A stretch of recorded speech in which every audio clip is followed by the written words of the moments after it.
Welcome back to the channel, Kimyo Space Cadets. It's the leader of the Cosmic Armada and librarian of KO.D E Archives, Wolf Nara, back to bring you another review. Just like last episode, this is a heavy character driven episode, so if you enjoy my analysis, let me know by doing the YouTube thingy. But with that out of the way, let's break down the title of the episode. Now, the title of the episode is called Betrayal. This episode, however, covers two betrayals, so let's start with the first. Since season 2, we were privy to a possible mole being a part of the KO.D E organization. This allows Thanatos to gain the upper hand when it comes to KO.D E's planning. We know that the mole is the reason the box of life and death was in danger. The boxes were said to be only known to a few, the table and the prime minister, since it resides in his country. This would be our first hint to the table being the one with the mole, which lead the community to assume one of the head. However, we all were just firing randomly.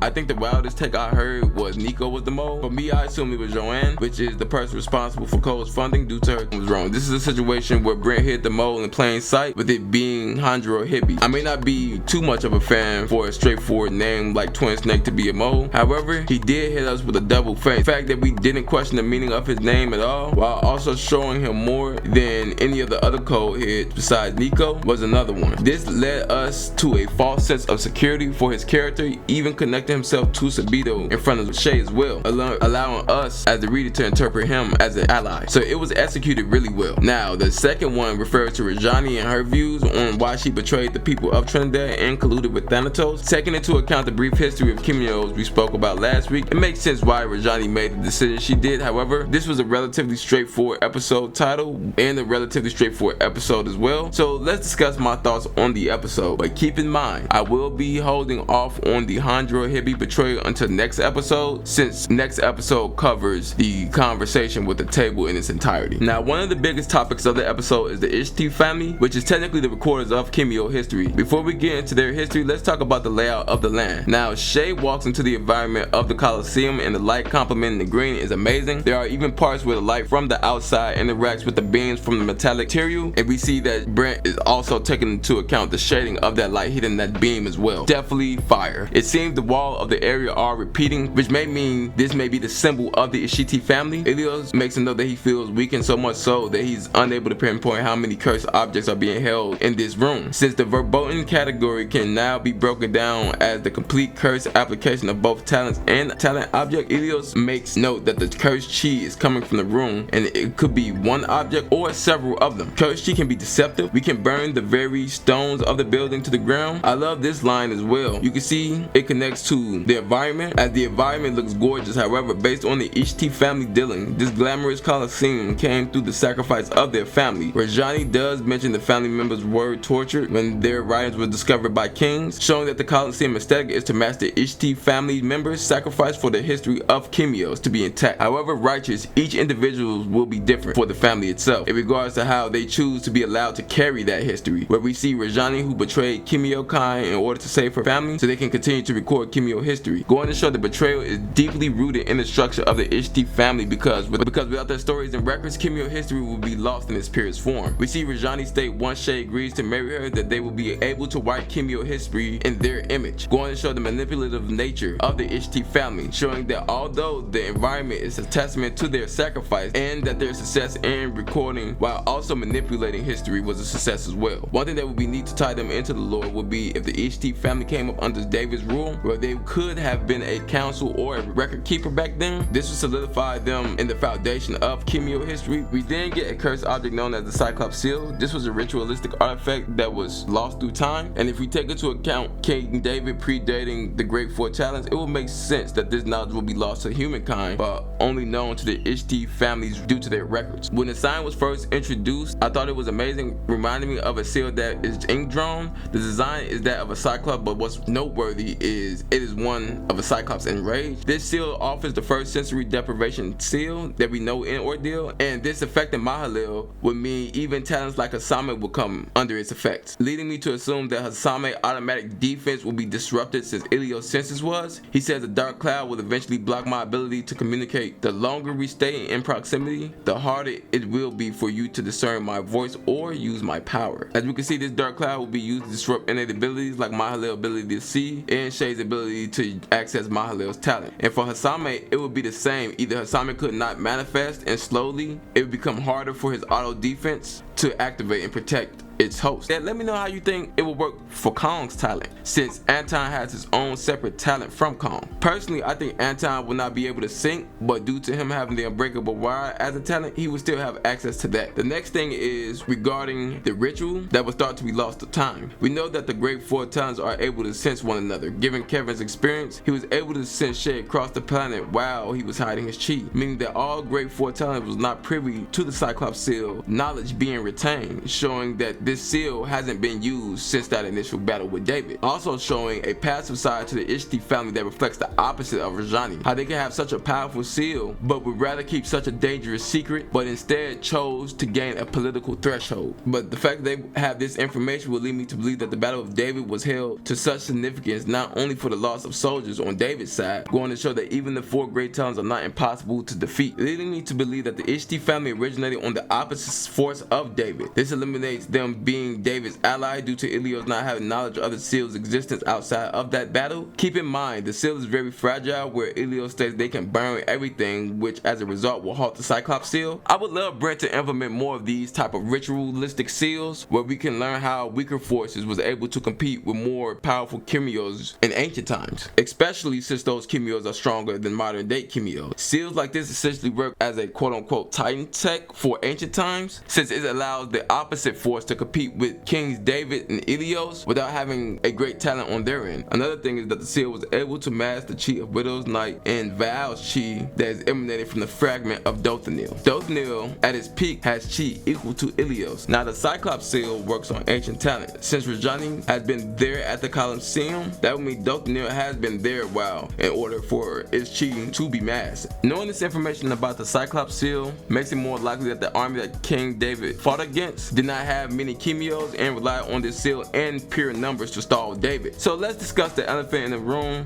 which is Rajani versus Shay, and how the fact not only embodies vengeance and justice, but how it also reflects grace and mercy.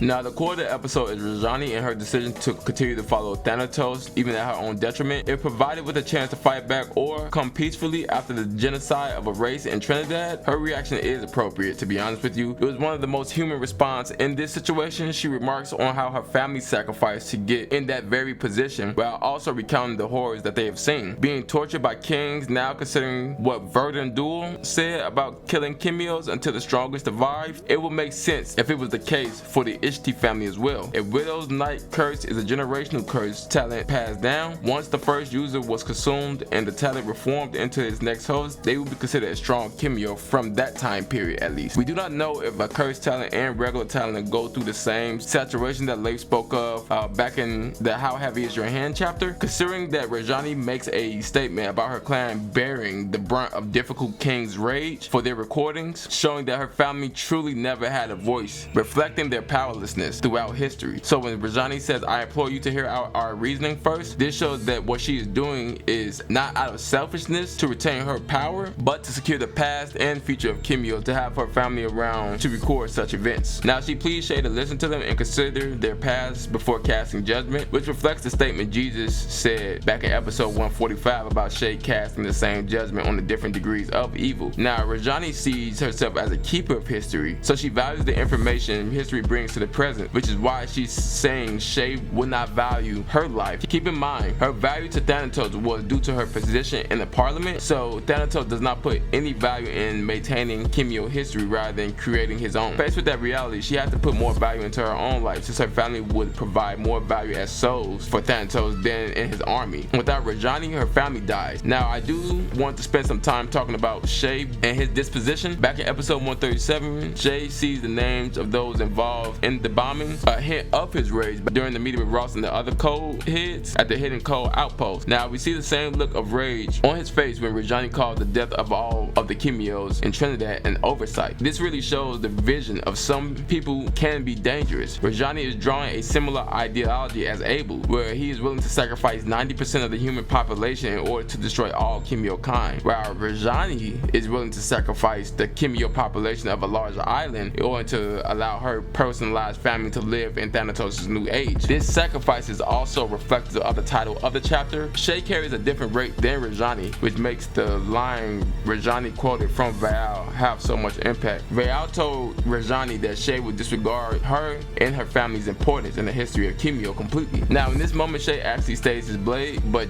judgment is inevitable. She will have to answer to the people she has wronged, because grace does not absolve you of your action, but makes the punishment a lot lighter than what you deserve. Now the Cyclops Seal was also masking the seal on Widow's night that forced her to unleash a cursed talent. Rajani proposing to Che was out of desperation, which is not really something worth diving into at this current point in time. Now I know the content of this video was really short, but we do have a few comments this week. The first is from All Great Nike, who is becoming a staple of the channel. He says, also, I think there's probably one character that needs to benefit by being shown grace. Rajani had this offer but rejected it, and so Che or even another character giving grace to an enemy that proves inevitably beneficial would be a good move to conclude the idea. Think of Paul when he persecuted Christians and now is remembered for being one of the biggest Christians ever. I really enjoyed this comment, which reflects not only the events of the episode but a character we see back in episode 138 as well. The character we call Orange, where he had took place in many wars to the point he's seen so much atrocity on both sides, making him not know who to truly follow, allowing him to come to the conclusion that he needs to be put into suspended animation in the pod on Patmos. He shows that he doesn't care about the conflict now, but later we see that he's a part of Che's team who wants to put an end to the conflict in its entirety, showing that he prejudged the Kimyos in the current conflict, but now he is following the Kimyo on his own accord faithfully, which could be reflective of that. Now the next comment is more of a question, so let's talk about Sandman_JustX poses a question in the last review at 19 minutes and 39 seconds. Do you think the rest of his hair turning white will be an omen, like he knows what he's doing is wrong but there's no going back from it, so instead of changing his ways he continues on the path he's walked for so long? That's exactly how I view Val,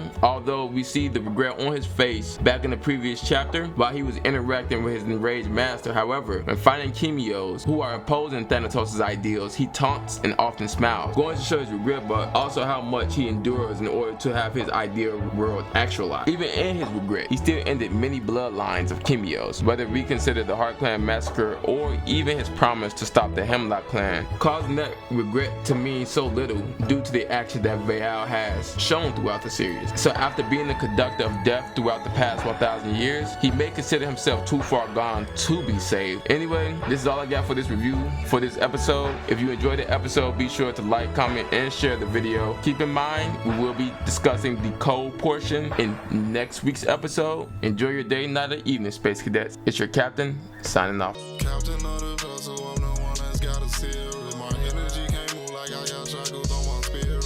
Yes, I heard the